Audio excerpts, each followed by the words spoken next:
Sir काय सांगाल की PAP घोटाळा झालेला आहे मालाडमध्ये. पोलिसांचा जागेवरती जो रिझर्व्ह प्लॉट आहे तिथे देखील महानगरपालिकेने मोठ्या प्रमाणात घोटाळा केलेला आहे. असं आहे की 13,000पेक्षा जास्त PAP तयार करण्याची जबाबदारी या DB रियाल्टीने दिली.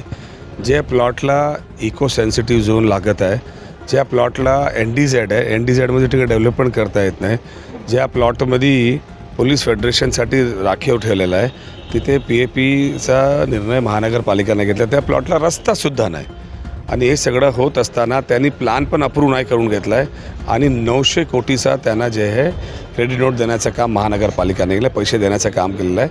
आज मंत्री महोदयाने सांगितलेलं आहे की चीफ सेक्रेटरी खाली एक कमिटी बसवणार आणि त्याची इन्क्वायरी होईल. त्याची घोटाळा होण्याचं प्रमाण जास्त वाढलेलं आहे, त्याकडे दुर्लक्ष का होते सरकारचं? महानगरपालिकाचे सगळे जे अधिकारी आहेत आणि शासनाचे लोक मिळून हे करत आहेत. कॅमेरामन संतोष खडलेकसह मी प्रसन्नजित जाधव, LS मराठी, मुंबई.